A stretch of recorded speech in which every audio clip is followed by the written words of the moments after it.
The world lost Fred Gwynne more than 30 years ago. He was a huge actor who played the famous Herman Munster. He has a lot more to his story than the green makeup and silly grin ever showed. What did they do when they stopped laughing? What made him leave Hollywood? The curtain finally came down. What was left behind? The house, the marriage, the family, or the legacy? Stay tuned, because this isn't just the story of a well-known TV dad. The story of Fred Gwynne, a talented artist, a loving father, and a man who tried to escape a monster, but instead became forever because of it. Fred Hubert Gwynne was born in New York City on July 10, 1926. Frederick Walker Gwynne, his father, was a stockbroker and partner in the company Gwynne Brothers. Dorothy Ficken, his mother, was an artist who loved telling stories.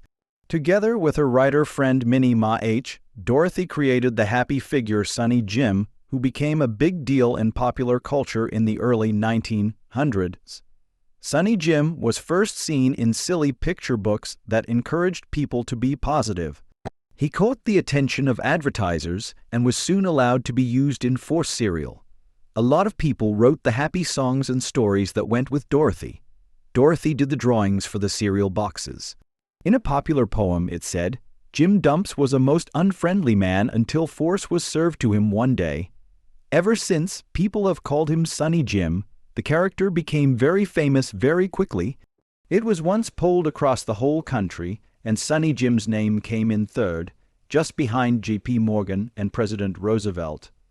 Over time, the original artwork was changed to a more typical picture of a boy, and Sonny Jim became its own brand, showing up on everything from peanut butter to jam.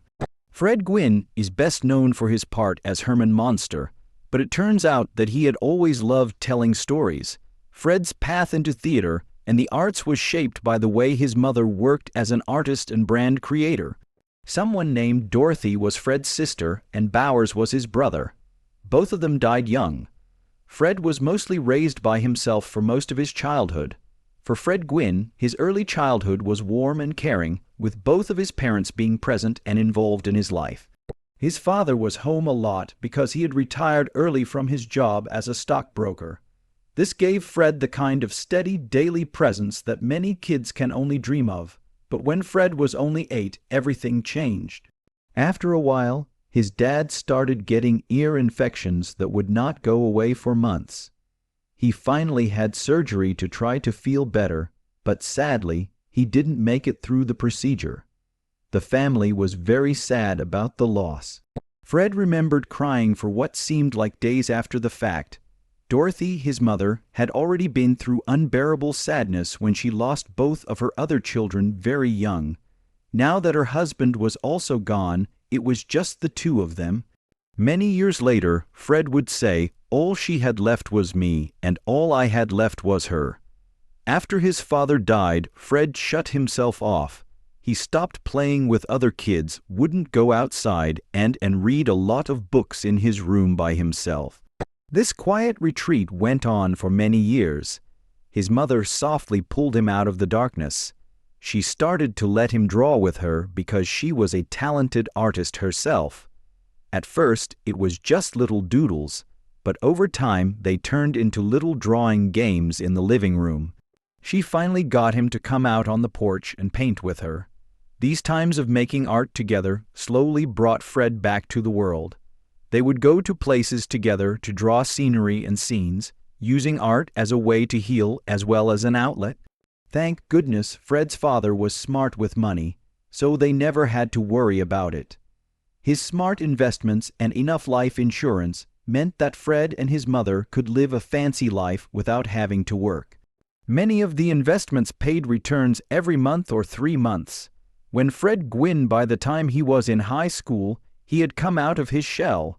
Fred was no longer the shy kid who used to spend all day alone in his room. He had become more outgoing and confident. When he told his mother he wanted to become an artist, she was thrilled and fully backed his plans. She put him in the famous Groton School in Massachusetts. It is one of the best prep schools in the country and is known for making future leaders and intellectuals. It was so old that even President Franklin D. Roosevelt had walked its rooms. Fred did very well at Groton. In his free time, he tried his hand at every kind of art, from expressionist painting to self-portraits to cartooning, but he was interested in more than just the visual arts. Being in the drama club became just as important to him as art by the time he was a senior. It was clear he had found two things he would love to do for the rest of his life. At first, Fred had planned to go to college right away after high school, but life had other ideas. Since World War II was already going on, he felt a strong sense of duty and joined the U.S. Navy 1 month before he turned 18. Fred had already grown a lot by that time. He was 6 feet 5 inches tall and still skinny, and his job as a radioman decoding Morse code put him on a submarine hunter. But the high-pitched noise that kept going off in his headset quickly became intolerable. It gave him terrible headaches and kept him up at night. In order to feel better, he asked to be moved to a different job on the ship, even if it meant taking on more danger. He was moved to the top of the ship near the anti-aircraft guns after his request was accepted. In a strange way, the guns were rarely used, even though they were louder than his radio headset. The war was over after 2 years of service at sea, and Fred Gwynne was released from the Navy with glory. When he got back to normal life, he moved to Dubbury, Massachusetts, and used the GI Bill to study art. He got a job as a swim teacher at the nearby yacht club to make money. After a few years, Fred made a big step forward when he decided to go to Harvard to get a degree in art. That's where he really started to become himself. As soon as he joined the Harvard Crocodillos, the school's famous a cappella group, he became known as a great artist and performer. At the same time, he started drawing and cartooning for the Harvard Lampoon, a parody magazine known for its funny and witty history. While working at the Lampoon, Fred was lucky enough to work with future writing greats like John Updike and George Plimpton. He worked his way up and finally became the magazine's main cartoonist, main writer, and even president. Some of his politically charged cartoons got noticed outside of college and were printed in national magazines. Fred was also great on stage. He became a star actor with the Hasty Pudding Theatricals, which is the oldest college theater group in the country. He loved comedy and burlesque shows, often going as a woman in drag and focusing on physical fun, even though he was very tall, 6'5".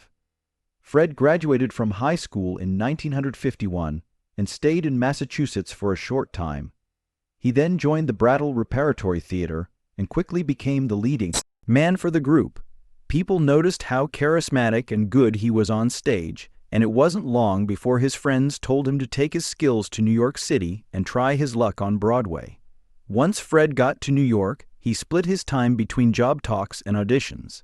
He got a job at the well-known J. Walter Thompson advertising firm, where he used his art skills to make logos for brands and write ads. He was going to work there for 4 years. Fred Gwynne went to the wedding of a college friend in 1952. It seemed like a normal event, but it changed his life. At the gathering, he met Jean Foxy Reynard, who is the beautiful and smart granddaughter of William Gaynor, who used to be mayor of New York City. They hit it off right away, and soon they couldn't be separated. They got married in less than a year. The newlyweds moved into a simple Manhattan flat. Fred was always on the go between interviews and his job as an ad man, but it wasn't easy to get into show business. He was often turned down for roles because he was too tall, too thin, or because his strong chin wasn't normal for movies. Fred didn't give up, though. He took any part he could find in off-Broadway shows and slowly became known as a talented and determined actor.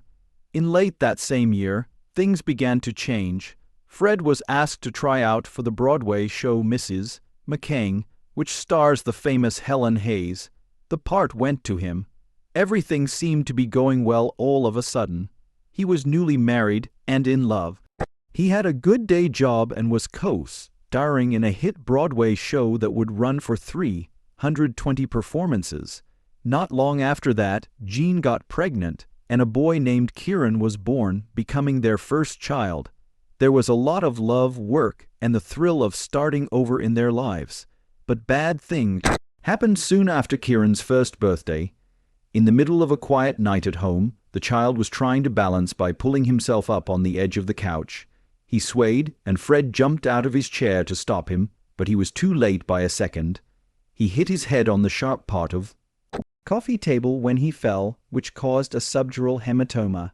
Doctors rushed to do emergency surgery to stop the bleeding and ease the pressure. The family was told the surgery went well, but there was a scar from ear to ear. Just a few weeks after Kieran got home from the hospital, the family's happiness was tempered by new problems. In the end, Kieran was diagnosed with epilepsy after he started having grand mal seizures.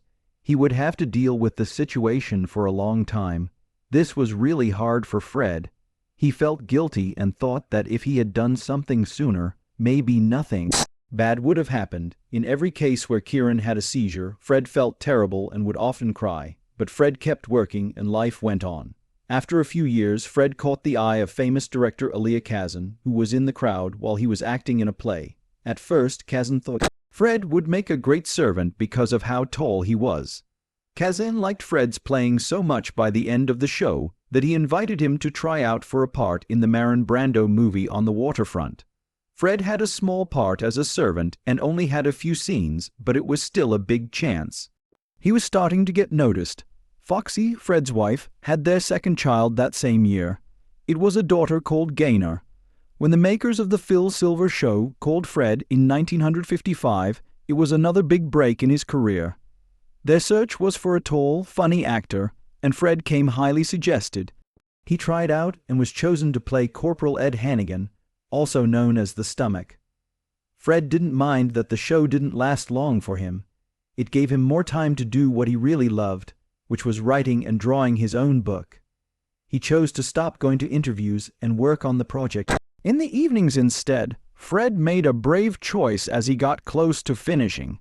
He quit his job at an advertising business to fully follow his dream. It was risky, but it paid off. Best in Show, a book about pets and their look-alike humans, came out in 1958. He was able to self-publish the book, and it made the New York Times bestsellers list thanks to the skills he had learned in advertising. A big book deal came Fred's way because of this, and he began his career as an author. Fred could write and draw new books for the next 2 years because he had saved money and was getting payments from his publishing deal. What's Nude was one of those projects. These are some cheeky, racy pictures for adults. It was a fun and surprising change in the way he was making art. At that point, Fred had quietly stopped acting. He hadn't played a part in years. Then there was a call that changed everything. Fred had worked with Nat Hiken on the Phil Silvers Show, and this message was from him. Hiken was working on a new project. This time, it would air on NBC at a very important time. He was looking for someone big and funny to work with Joey Ross, who you may know from Bilko. Fred was. Great match. There was instant chemistry between the two stars, and on September 17, 1961, Car 54, Where Are You, first showed. Things could not have happened at a worse time. The first show aired on the same night that Fred's wife Foxy gave birth to boy number 3. Things were looking up. Family was growing, and a hit show was getting more viewers. There was a lot of ability in the cast, and Fred was back to feeling comfortable in front of the camera. But bad things happened in less than 2 years. Fred was shooting on July 12, 1963, when he got a very important call from home. Not long ago, his almost 1-year-old son fell into the pool in the backyard and drowned. Fred fell to his knees when he heard the news. He was heartbroken, and everyone on the cast and team came together to comfort him. He didn't work for 2 weeks to grieve. Fred put on a brave face when he got back to set. He laughed, smiled, and went about his business as if nothing had changed. They saw a change but didn't say anything about the loss. Every day after wrap, Fred would walk to his car quietly with his head down. Instead of laughing, there would be a heavy silence. Fred and Foxy were both sad because of the loss. Before, Fred felt responsible for Kieran's illness, and now Foxy felt responsible for Dylan's death. It got too hard to handle the emotional toll. Behind the scenes, things were slowly falling apart, but the cast and team didn't see it. Fred and Foxy are no longer together. Fred threw himself into work when he felt like he was bored. He worked hard during the last 2 months of Car 54's second season. But NBC ended the show just as it was getting going. The show was cancelled. To keep himself busy, series asked Fred to join the cast of the Broadway show Here's Love. Something strange happened over the next few months. He and Foxy were able to get back together. They made up and moved back in together. Life slowly started to get back to normal after everything they had been through. Things finally felt normal again for a while. Then there was another call, this time from Hollywood. Some of the people who made Car 54, Where Are You?, had seen Fred. They liked him and thought he'd be great for a new pilot they were making. Fred asked what his part was because the idea sounded good. They told him he would be playing a figure like Frankenstein, which caught him off guard at first. He wondered if they were more interested in how tall and good looking he was than in how well he did. But the makers made him feel better. How he said, and when he said things made them funny. The fact that he was there helped, but the humor was what made the show great. Fred went to Hollywood to film the pilot for what would become The Monsters because he was interested in new things and ready to try something new. That first draft of the show never aired, but it helped shape what it would become. After the test run, the creative team made some changes. Fred was kept on as Herman Munster, but his makeup and outfit were changed a bit. While Al Lewis stayed as Grandpa, other actors were cast in different parts. Avon D. Carlo filled in for Joan Marshall as Phoebe and played Lily instead. Eddie was changed from Happy Dure to Butch Patrick. It was only Beverly Owen who stayed the same. She played Marilyn. To save money, black and white film was used for the second crew. The network wasn't sure if they wanted to support the show at first, but they did in the end. As long as it was only shown in black and white to save money, Fred got the most money and the lead role because there was just enough money. Fred chose to move his whole family to Hollywood after talking about it with his wife. The Monsters had a catchy theme song, a new idea, and good timing when it first aired on CBS on September 24, 1964. The year 1964 was the start of a strange new era on TV. All of a sudden, people were watching shows like Bewitched, Gilligan's Island, The Monsters, The Addams Family, Not Long After I Dream of Jeannie and My Mother the Car.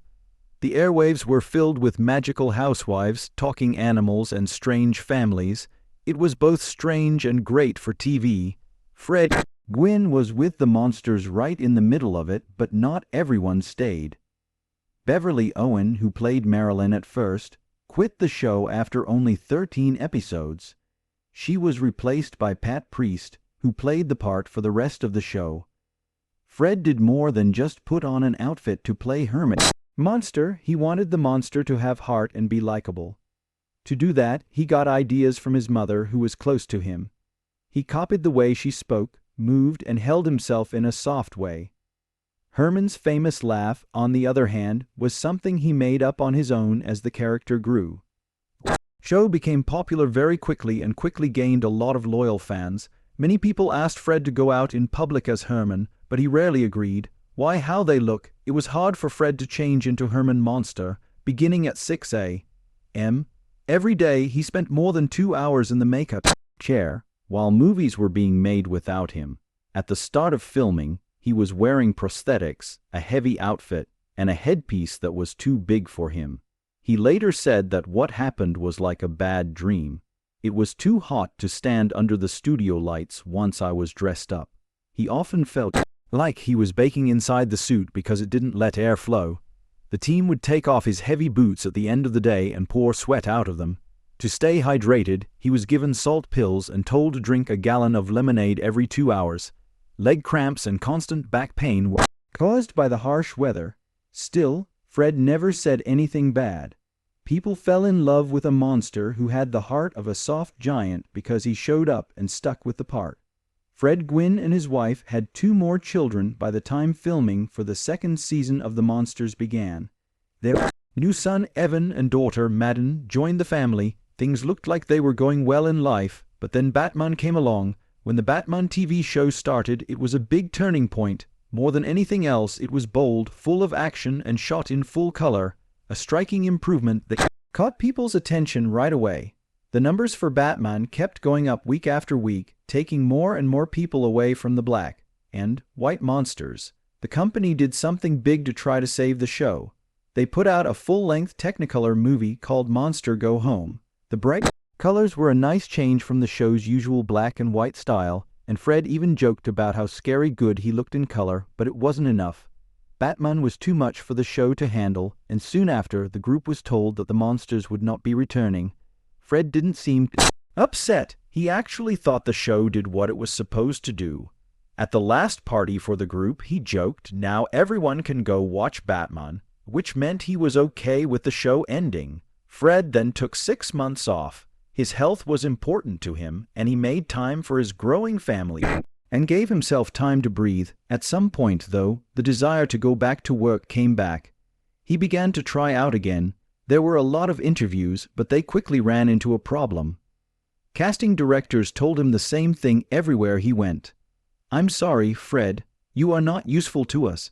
Some people only see the Herman Munster." Gwynne finally had enough after 2 years of trying to get away from Herman Munster and being turned down over and over again. Fred made a choice while talking to his co-star from Old Monsters, Al Lewis, who was also having trouble with typecasting. Told Al that he was leaving Hollywood for good and going back to New York.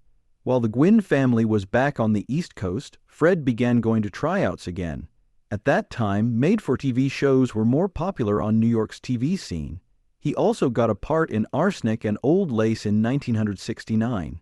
Even though it wasn't a big step forward, it was a step back into acting. He also played a guardian angel named Patience in The Littlest Angel that same year, which was a part he was excited about because it was different from the monster roles he was used to getting. Soon after, Fred got a chance to be on another daily TV show, Anderson and Company. The show barely got going, though, before it was canceled. When that didn't work out, Fred went back to the stage because he thought he would have more luck there. He tried out for a production of Cat on a Hot Tin Roof with the goal of getting the part of Big Daddy, but even when he was in a play, Herman Munster followed him around. His choice made people look twice. Elizabeth Ashley, who played his opposite, later talked about how some people didn't trust the choice. A lot of fear was there. People said things like, "Really? Herman Munster? Big Daddy?" But Fred's act shut them up. He gave the part a depth and realism that surprised everyone, even the writer. Tennessee Williams praised Fred's performance, saying that he captured every part of Big Daddy just the way Williams had imagined it. That moment changed Fred's life. He finally had a chance to show the range he always knew he had. Gwynne stopped looking for parts after he had a lot of success on stage. He thought that someone would get in touch with him if they wanted to work with him. He was lucky enough to be able to wait. He had carefully handled his money over the years, just like his father had taught him, so he didn't need acting jobs to make ends meet. With less stress, Fred went back to writing, which was another thing he loved. This time it was books for kids. One of his first ideas came to him while he was playing with his daughter Madden. She asked him what his nose was when he was a little girl. "That's a mole," he said.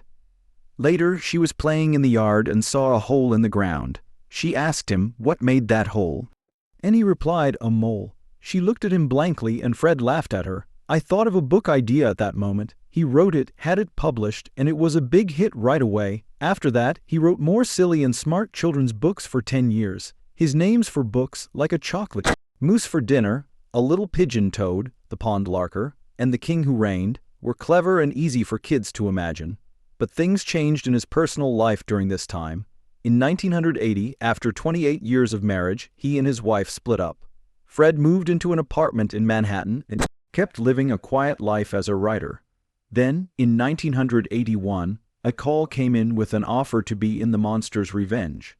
Fred said no because he wasn't interested, but the calls kept coming in. He finally gave them a price that was so high that he thought they'd back out, but they didn't. They said yes. After making the movie, he went back to writing right away. That's when he met Deborah Flater, who worked in marketing. They began going out together, and in 1988 they got married. After some time, the couple bought a farm in Maryland and moved there, leaving Hollywood behind for good. But as always, the business world called. This time it was for a part in the movie My Cousin Vinny. Fred did a great job with it. Everyone was reminded of his range and skill by the show. He got parts in Pet Sematary, Disorganized Crime, and of course the now iconic My Cousin Vinny. All of a sudden, he was in high demand. He had 5 movie deals by 1992. But just as things were getting worse, Fred started having terrible back pain.